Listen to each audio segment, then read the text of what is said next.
Bonjour Alexandre. Okay. Bonjour Gabriel Dionysos. Bonjour à toi Alexandre. Tu serais le dernier prophète vivant. Oui, par révélation de Dieu, j'insiste et je persiste, il m'a dit, tu es mon dernier prophète. Donc je ne fais que répéter que ce que Dieu m'a dit en rêve, en songe, en vision.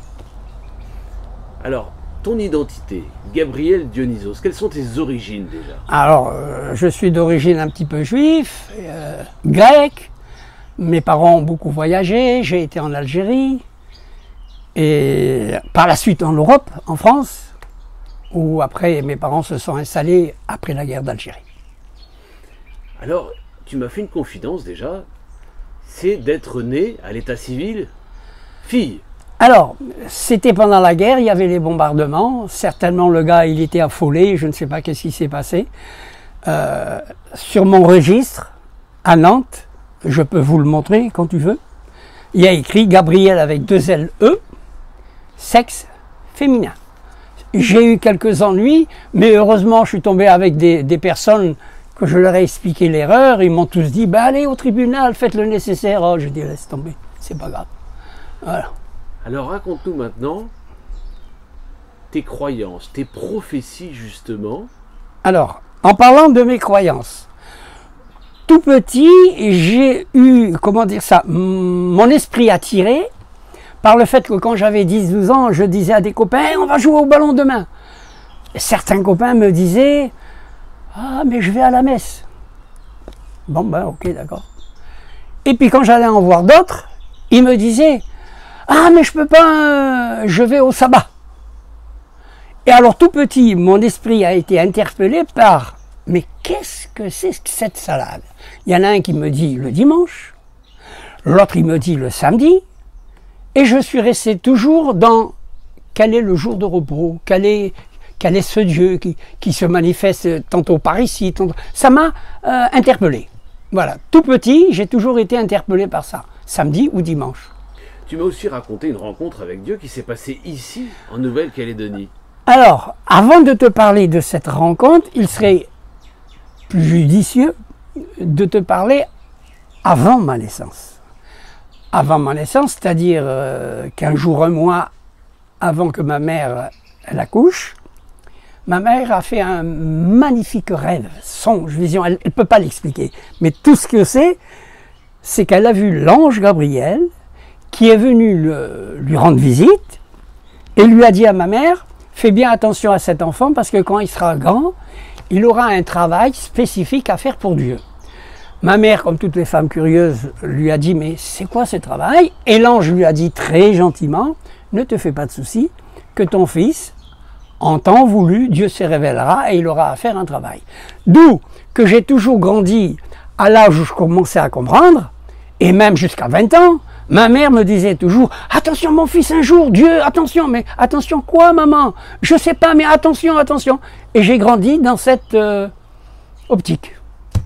Est-ce que tu as justement des prophéties sur... Alors, tu m'as expliqué aussi que c'est pas possible, on ne peut pas avoir des prophéties sur le monde. Dieu m'a révélé des prophéties sur la fin du monde et la condamnation de l'humanité. Pardon. Oui. Chose qu'il a annoncée par son premier prophète dans le jardin de l'Éden. Il s'appelait le prophète Enoch, où Dieu lui a révélé « Je reviendrai un jour punir les méchants ». D'où que je suis le dernier prophète pour dire « Attention à l'humanité, Dieu reviendra ».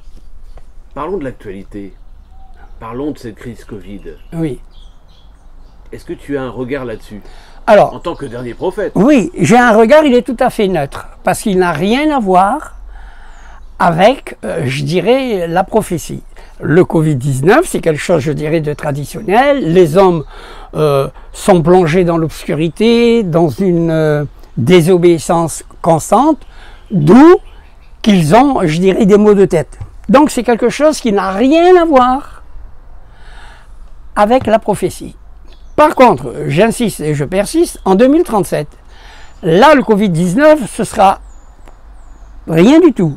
Parce qu'en 2037, Dieu va faire tomber sur la terre, dans le monde, ces 7 derniers fléaux décrits dans Apocalypse chapitre 15 et 16, et là ça va faire mal.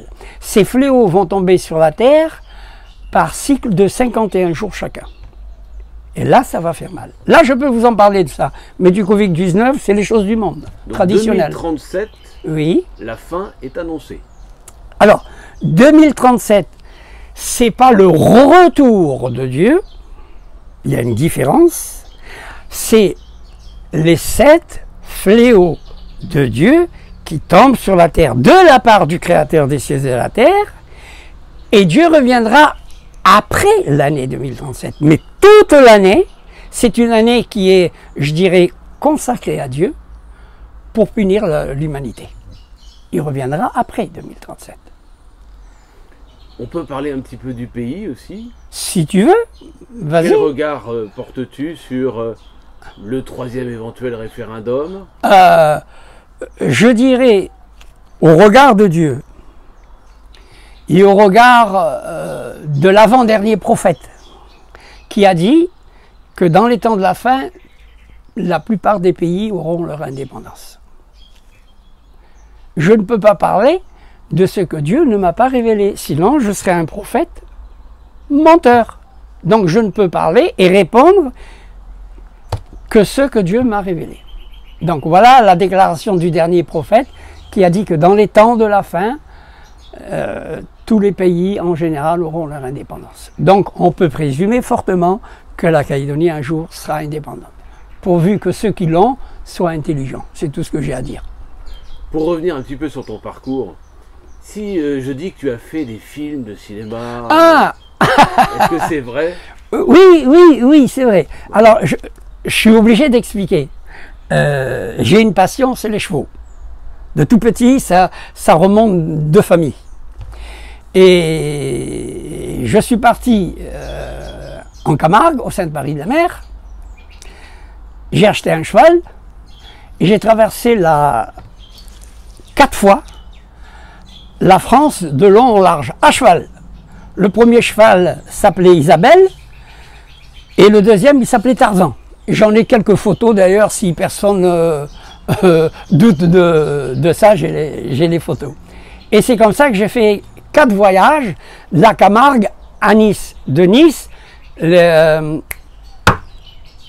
studios de la Victorine, où il y a 50 ans de ça, c'est pas hier.